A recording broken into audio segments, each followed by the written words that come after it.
Assalamualaikum warahmatullahi wabarakatuh.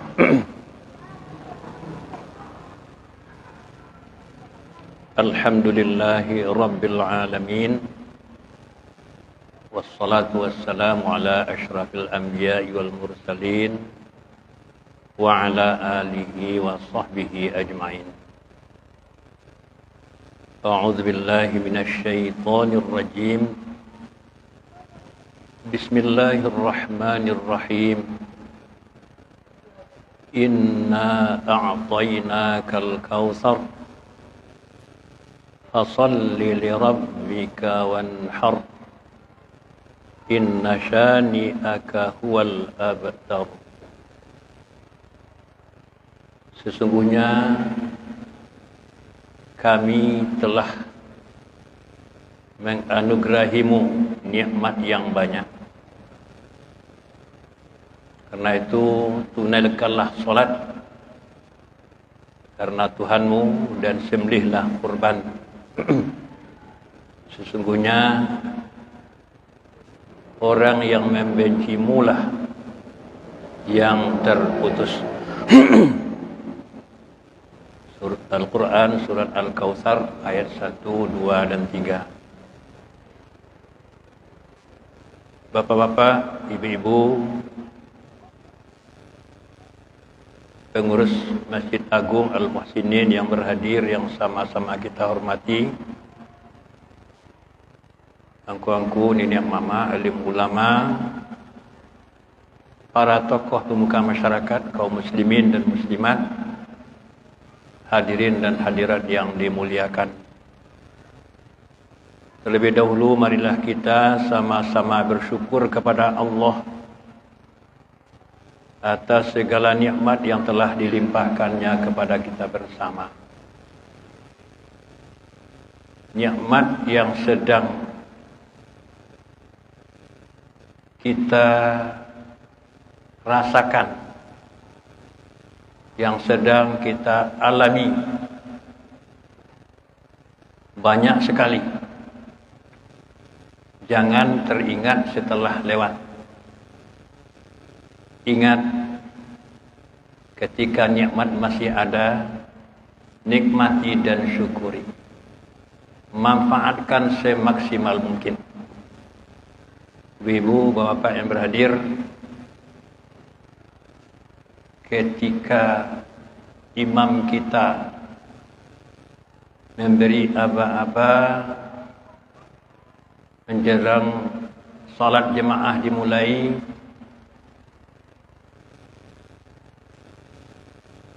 terbayang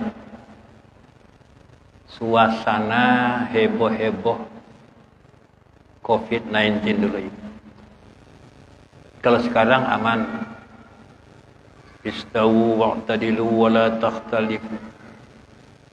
Qimu sufufakum wa la takhtalifu.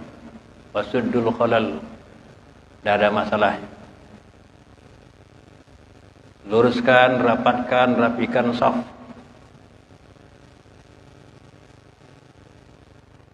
Coba ingat kembali aba-aba yang sudah diatur ketika ganas-ganasnya virus COVID-19. Masih ingat ya? Jaga jarak, jarangkan saf. Berontak batin kita. Saya sendiri tidak nyaman ini. Belum pernah seumur-umur perintah menjarangkan saf, tapi apa boleh buat? Perintah menjaga jarak itu tidak dibuat-buat ini. Ada dasarnya, tapi tidak pernah terbayangkan. Mungkin bagi kawan-kawan yang belum pernah berurusan dengan COVID, belum merasakan ganasnya COVID, mungkin jadi bahan olok-olok. Tapi bagi yang sudah bersinggungan dengan COVID, ya Memang harus begitu, Ibu. Saya sering juga diolok-olok kawan, COVID. Saya sudah merasakan baruan yang hampir mati. Gejalanya jelas. Rasa tidak ada lagi. Penciuman hambar. Baraka pakai daun limau. Baraka harum daun jambu parawih. Baraka kareh baun sarai. Digisa digusuk hambai. Lidah juga begitu ini. Dan padeh pun tak terasa padeh leh. Adi pareso ayolah kanai. Tidak hanya sekedar itu. Pernah terhalang bernafas cukup lama. Numpuk lendir di tenggorokan ini. Masih ditolong oleh Allah. Sampai plong kembali. Lah tabayang sikulah sampai sikulah umur. Dalam perjalanan ke rumah sakit ini. Masih di luar menunggu antrian masuk rumah sakit. Tak bisa bernafas. Cameh. Tapi alhamdulillah yakin kepada Allah. Sumbatan itu plong kembali. Jadi selama musim Covid itu memang tidak nyaman. Aneh ketika itu banyak orang dilarang ke masjid. Ngotot mau ke masjid. Apa dasar ini? Apa dasar pemikiran istidlal para ulama termasuk Indonesia? Tidak hanya Indonesia, tapi Arab Saudi juga begitu. Sedangkan hujan deras saja. Seorang muazin akan mengumandangkan azan hari Jumat, tiba-tiba turun hujan. Nabi melarang jangan ucapkan hayya 'alas shalah. Hadis sahih. Apalah akibat hujan lebat? Paling basah kuyup, paling berlumpur, berlepotan dibanding dengan ancaman nyawa. Dan sudah ada bukti beberapa orang yang berjatuhan. La darara wa la dirara. Itu hadis yang banyak muncul diucapkan ketika itu. La darara wa la dirara. Jangan ketularan, jangan menularkan. Jangan mengalami mudarat, bahaya. Dan jangan pula menjadi penyebab bahaya bagi orang lain. Begitu singkat padatnya aturan ketentuan syariat dalam sebuah hadis. Kini aman, alhamdulillah, walaupun masih ada di lokasi tertentu aturan memakai masker, tapi nyaris sekarang sudah sangat longgar. Mari kita syukuri. Dulu yang ngotot-ngotot ke masjid, buktikanlah ketika aman. Jadi mari kita bersyukur. Kalau tidak, kufur. Allah berbuat sekehendaknya yang tak terbayang bisa terjadi. Tak pernah terbayang dilarang naik haji. Tak pernah terbayang. Tapi itulah yang terjadi kalau Allah menghendaki. Salawat dan salam untuk Nabi kita, Nabi Muhammad sallallahu alaihi wasallam. Ibu-ibu, bapak-bapak yang berhadir, seperti disampaikan tadi oleh salah seorang pengurus bahwa nyaris sebulan lebih sedikit lagi kita akan menemui atau berjumpa dengan Idul Adha tahun 1444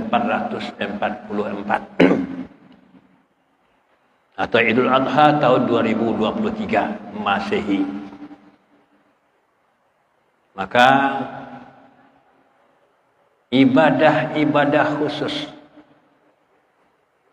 yang dilaksanakan pada bulan Zulhijjah itu mari kita persiapkan. Jemaah calon haji sudah bersiap-siap. Kita menyarankan ibu-ibu, bapak beradir, menyarankan selagi masih ada kesempatan, pastikanlah bahwa tidak ada masalah lagi yang meragukan dalam pelaksanaan rangkaian manasik haji. Kenapa demikian? Masih kita dengar adanya pandangan-pandangan yang meremehkan pelaksanaan ibadah haji. Apa bunyinya? Haji itu tidak susah. Haji itu tidak sulit. Setidak-tidaknya ikuti saja orang banyak. Apa yang dikerjakan orang kerjakan pula. Yaitu bunyinya sederhana. Tapi tidak, kenyataannya tidak segampang itu. Malah bisa fatal itu. Kalau ada ibu-ibu apa-apa tidak matang persiapan, sudah lama menunggu, pulang dari tanah suci, ternyata haji kita tidak sah. Nah, betapa kecewanya itu. Kenapa tidak sah? Ya unsur pokok tak terlaksana. Atau yang membatalkan kita kerjakan. Apa contoh unsur pokok yang tak terlaksana itu? Saya masih teringat, terngiang-ngiang di telinga ini. Informasi dari almarhum Pak Elfi Syahlan, mantan wakil Bupati Solok di zaman Pak Gamawan. Ada rombongan, anggota rombongan kita kabupaten yang tidak maksimal mengikuti bimbingan manasik. Hanya bondong-bondong. Datang, bimbingan datang tapi tidak serius. Apa yang terjadi? Ketika rombongan menunaikan tawaf ifadah, tawaf rukun, tawaf sadar, unsur pokok ibadah haji, beliau yang diceritakan ini ikut bersama rombongan ini. Tawaf 7 kali. Nampak berulang-ulang ada dalam rombongan. Selesai tawaf, selesai pula salat sunat tawaf, rombongan istirahat. Minum air zam-zam. Memulihkan tenaga untuk menempuh ibadah selanjutnya. Apa itu? Sa'i antara Safa dan Marwah. Untuk bisa sa'i dengan sempurna memang butuh tenaga, butuh energi. Setelah selesai tawaf, selesai salat sunat tawaf, istirahat sebentar, minum air zam-zam. Yang beliau ini asyik. Istirahat, asyik mengamati banyaknya manusia, beragamnya manusia, bangunan-bangunan yang ada di sekitar Masjidil Haram. Asik. Kawan-kawan selesai istirahat, langsung menuju Mas'a, Safa dan Marwah. Yang beliau masih asyik berdecak-decak kagum. Wah. Kan mulai sa'i. Safa Marwah, Marwah Safa, Safa Marwah, Marwah Safa, Safa Marwah, sampai berakhir di Bukit Marwah. Yang beliau tidak nampak.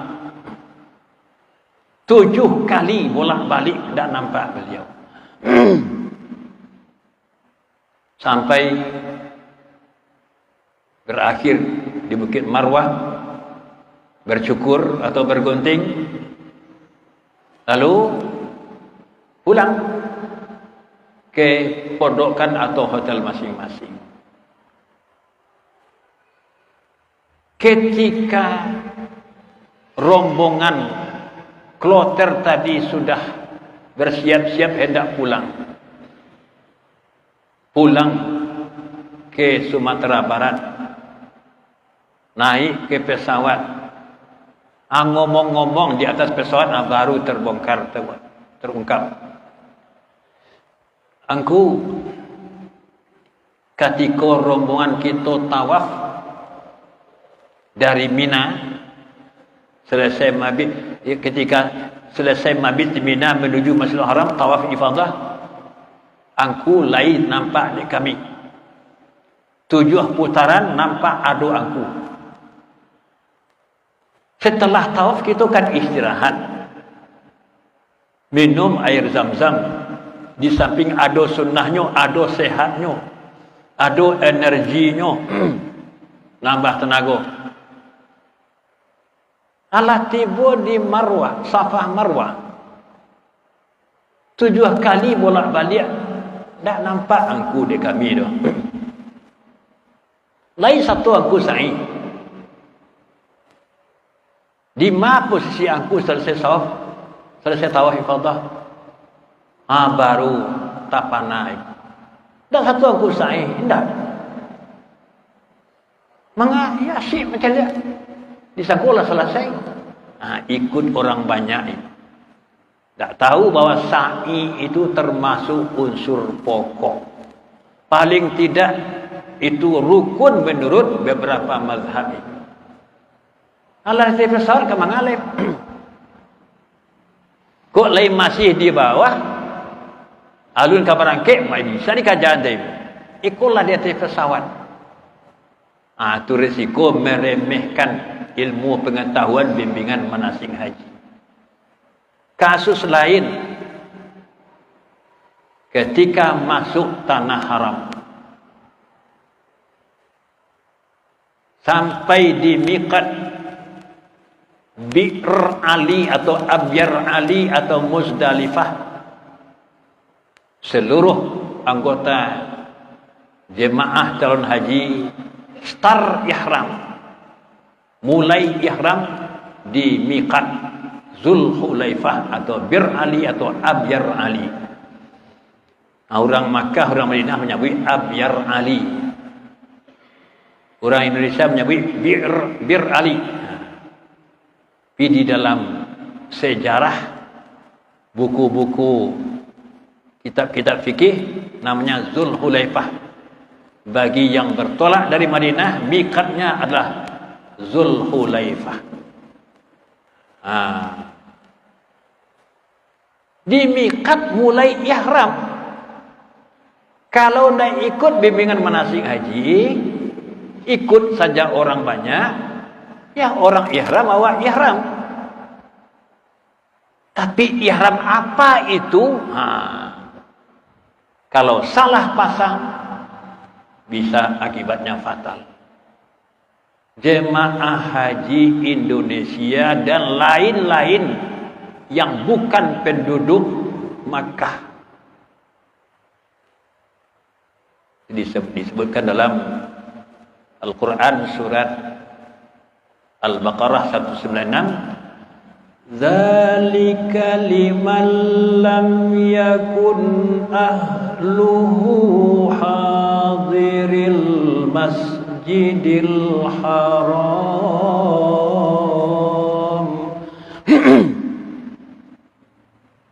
Haji tamattu' itu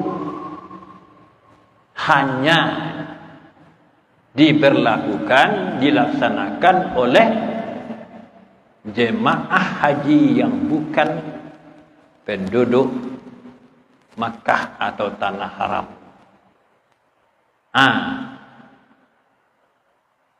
Jemaah calon haji Indonesia bukan penduduk Makkah, bukan penduduk tanah haram, dikondisikan memilih haji tamattu'.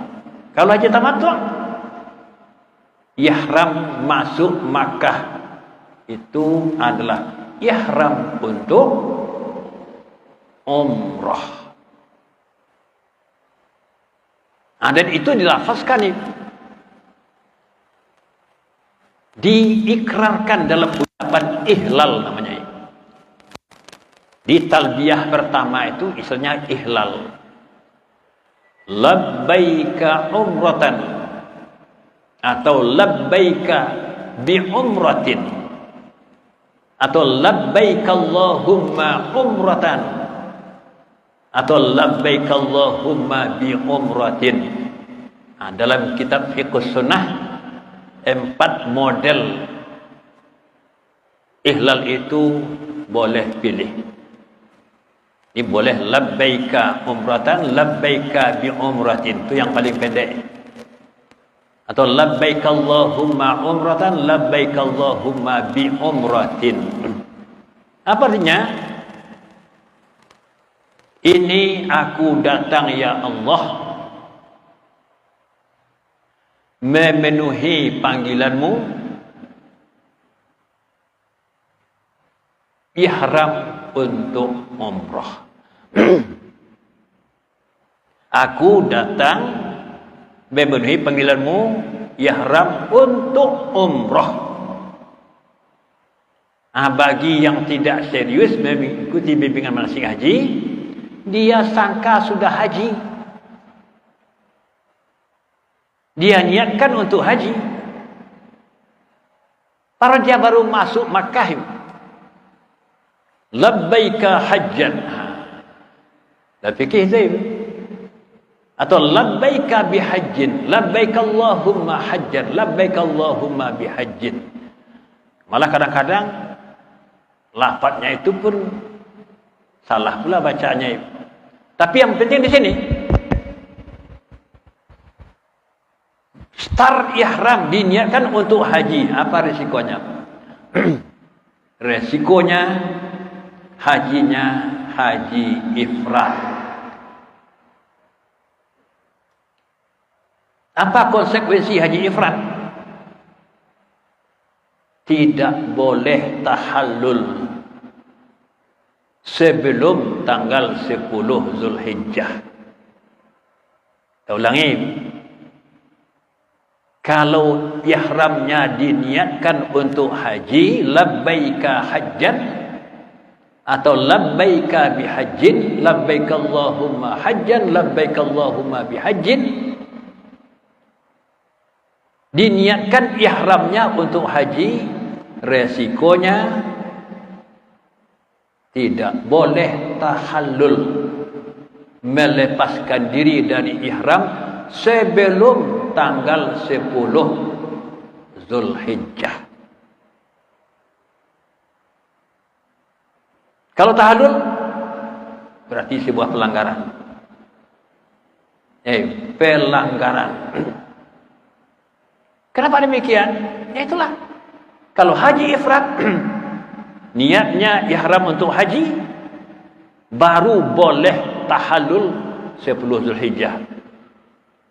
Masalah berat, kalau mulai ihram itu masih di bulan Zulkaidah. Kalau sudah masuk bulan haji tidak begitu parah. Apalagi kalau sudah 3 Zulhijjah, 4 Zulhijjah. Tapi kalau masuk Makkah, berangkat dari Madinah, 15 Zulkaidah. Wah, bisa hampir sebulan ihram. Tak boleh lepas ini.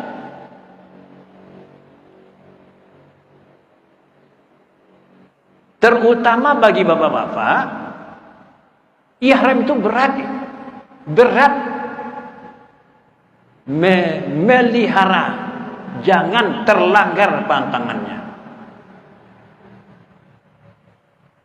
Pakaian ihram hanya 2 helai,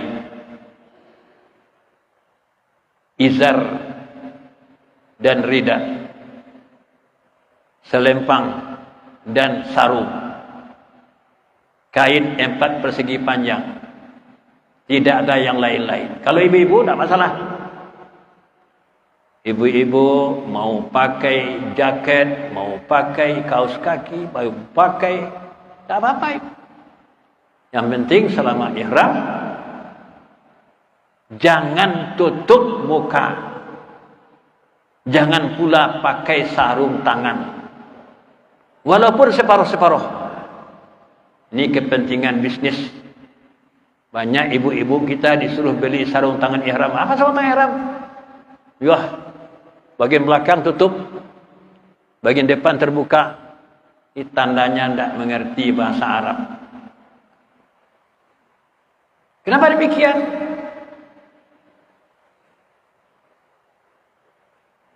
Dalam istilah bahasa Arab,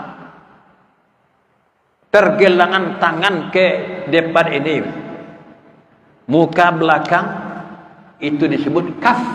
Tidak boleh tutup. Kafun. Kafun itu apa terjemahnya ini?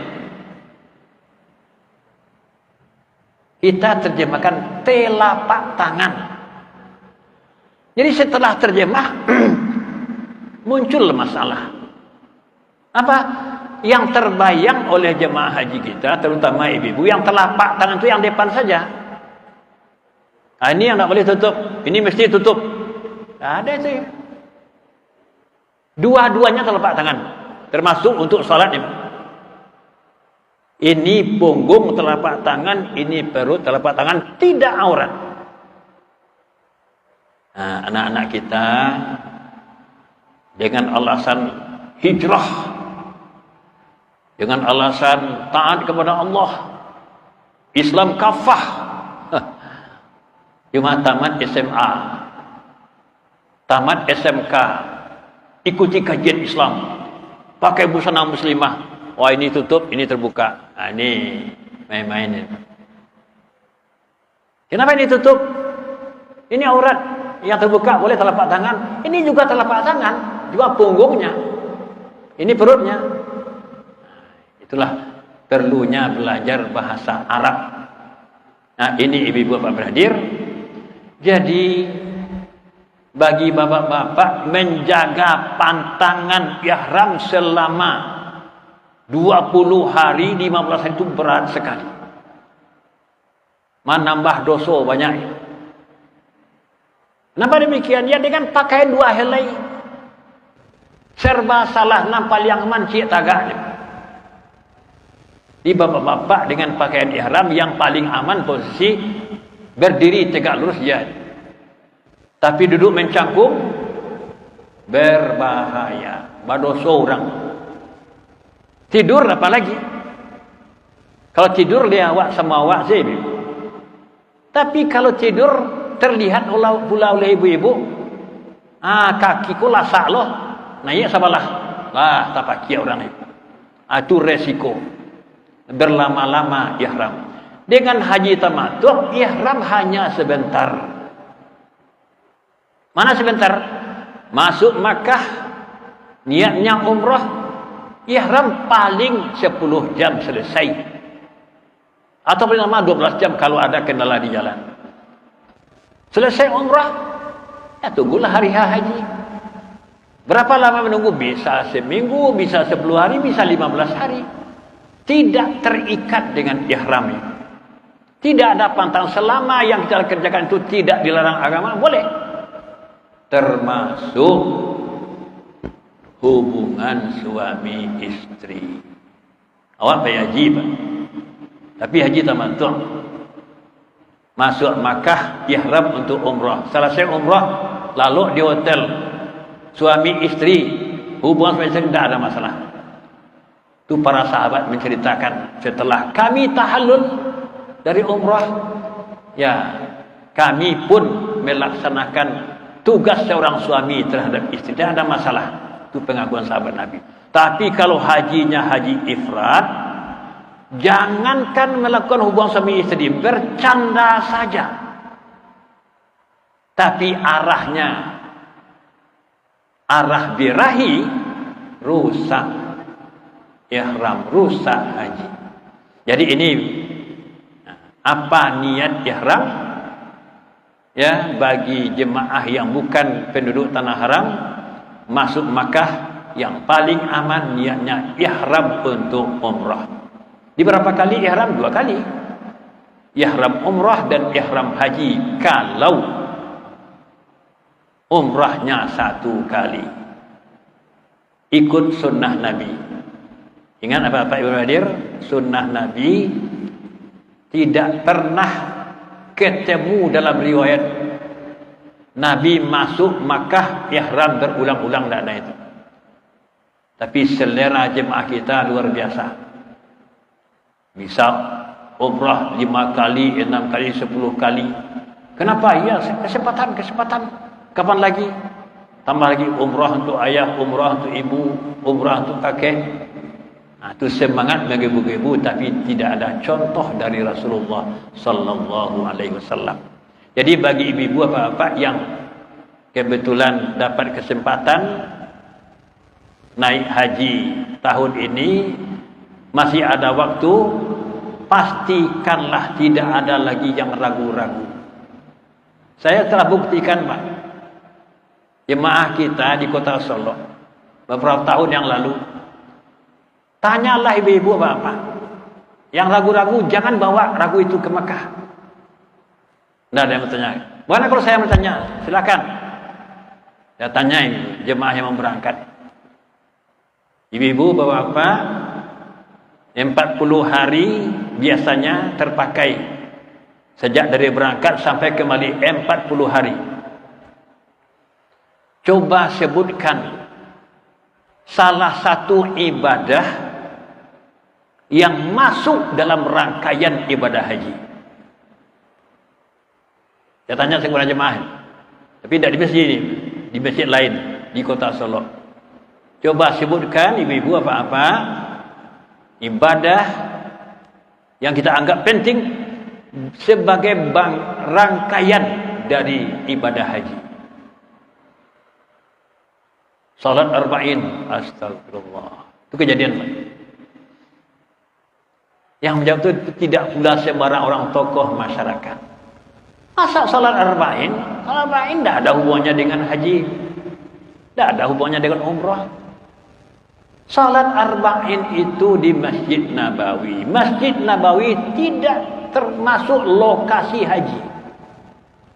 Lokasi haji itu mulai dari Mikat, Masjidil Haram, Mina, Muzdalifah, Arafah, kembali ke Muzdalifah, terus ke Mina, balik lagi ke Masjidil Haram. Itulah lokasi haji. Tapi yang tidak serius mengikuti, katanya Madinah itu juga lokasi haji. Salah.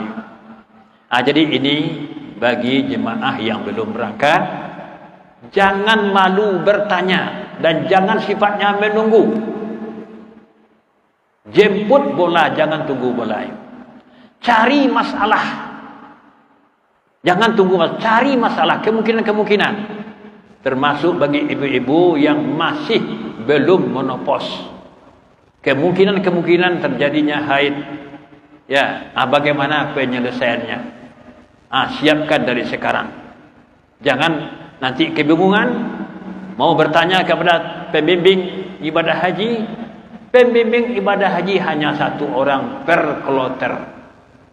Ketua kloter 1 orang. Tempat kita bertanya, bagaimana mereka bisa menjelaskan sebanyak itu anggota kloter. Dia mau bertanya sampai yakin, sampai puas sebelum berangkat. Ya, satu soal ibadah haji. Kemudian soal ibadah kurban tadi telah disampaikan. Ya, saya dengan Buya Gus Rizal dan beberapa teman lainnya berulang-ulang menyampaikan kepada jemaah, ibadah yang sekali setahun ini usahakanlah maksimal. Hindari segala yang akan membatalkan atau setidaknya merusak ibadah kurban kita. Nah, apa contohnya yang sering terjadi? Berulang-ulang disampaikan. Hindari mengupah pekerja dengan daging korban. Tolong ibu-ibu Pak Beradir, hampir tiap tahun disampaikan, hindari memberi imbal jasa pekerja, al-jazzar. Imbal jasanya daging korban, jangan. Kalau mau berimbal jasa juga, anggarkanlah. Misalnya harga korban bertujuh 2.700.000, katakan begitu. Lebihkan untuk upah penyelenggara. Misalnya menjadi 3.300.000 untuk upah penyelenggara atau biaya penyelenggaraan. Insyaallah aman. Tapi di banyak tempat di kota Solo dan Kabupaten Solo masih ngotot. Dalihnya gotong royong. Jangan hapus, jangan habiskan semangat gotong royong. Kalau gotong royong itu tidak ada upah ini. Tidak sakit hati kalau tidak diagih upah. Tapi banyak cerita kalau tidak dapat sebagai imbalan pekerja lagi anda diagih, buruan. Akibatnya ini tandanya tidak nyaman ini. Memang sudah ada yang melaksanakan penyembelihan korban sampai ke mempreteli dagingnya, itu dikerjakan oleh ahlinya, dibayar jelas, tidak kecewa, tidak pula kita menyesal. Di banyak tempat kita dengar laporan, ya gotong royong tapi daging tidak basuh. Namanya gotong royong ini, tapi banyak daging tidak basuh. Pekerja mengambil kebijakan sendiri, dia pula yang ngatur, tidak bisa ini. Jadi itu saran supaya ibadah kita sekali setahun ini jangan rusak. Ya, hindarilah mengupah, memberi imbal jasa dengan bahagian daging korban. Kemudian masalah kulit korban, biarlah kulit tadi tidak terpakai daripada dijual. Saya ketika masih kecil-kecil, lebih ibu apa masih kecil, masih melihat itu kulit hewan korban itu tidak dijual. Oh, tidak ada beriman, tidak apa-apa, dijemur saja. Oh, tidak terpakai, tidak apa-apa. Hindari menjual kulit korban. Banyak hadis yang melarang. Dan tidak ada ruginya ini. Tapi kalau ada pihak yang mau menerima, kita berikan. Oh lah, dicancang-cancang, tidak juga terpakai, jangan dicancang ini. Berikan satu kulit itu kepada seseorang yang kita anggap, yang menurut kita memang orang susah, tidak ada masalah. Tidak perlu pula kita komentari yang macam-macam.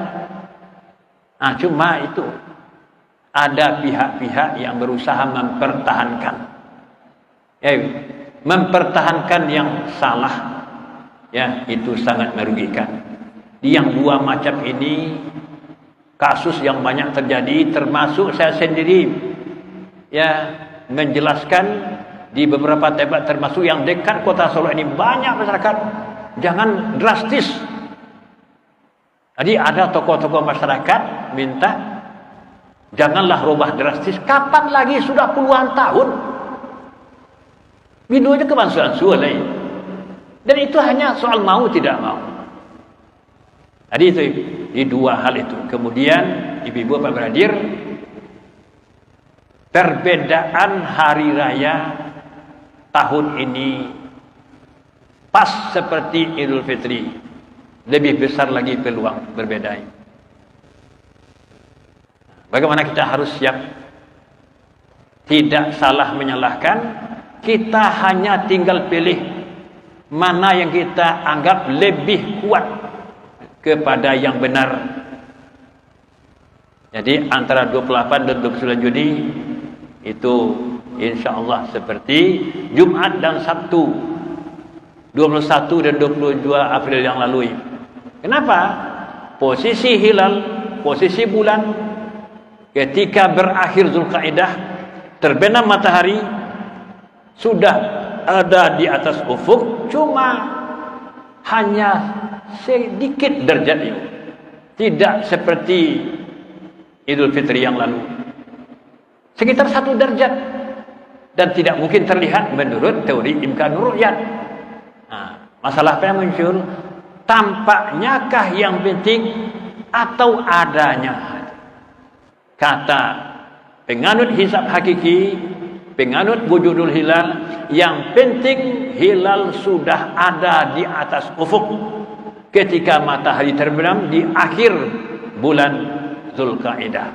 Tampak tidak tampak dalam masalah. Seperti sebagaimana halnya salat gerhana. Salat gerhana kan tidak tunggu tampak dulu doi. Baru dulu di Masjid Agung gerhana pagi-pagi hari Rabu tidak nampak, kalap. Tapi percaya saya. Kenapa? Itu diumumkan oleh ahlinya, ahli ilmu falak. Jam sekian pagi hari di lokasi itu terjadi gerhana. Percaya. Begitu juga kalau ahli ilmu falak menyatakan tanggal sekian masuk 1 Zulhijjah. Ya, masalah kita percaya. Itu bagi yang mengikuti hisab. Tapi yang bertahan dengan ru'yat tidak pula bisa kita salahkan. Sebab hadis-hadis tentang awal bulan sebagai ibadah tertentu memang terkait dengan ru'yah. Idza ra'aitumul hilala min Dzulhijjah, bila kamu telah melihat hilal bulan Dzulhijjah dan salah seorang kamu bermaksud untuk berkorban, hendaklah dia menahan diri dari kuku dan bulunya. Jadi ru'yat hilal ini. Demikian juga puasa. Jadi dua-duanya punya alasan. Terserah bagi umat mana yang dianggap lebih kuat. Itu saja barangkali ibu-ibu Bapak Beradir, mari kita ya kedepankan persamaan, hargai perbedaan, pelihara ukhuwah. Banyak maaf, alhamdulillah. Assalamualaikum warahmatullahi wabarakatuh.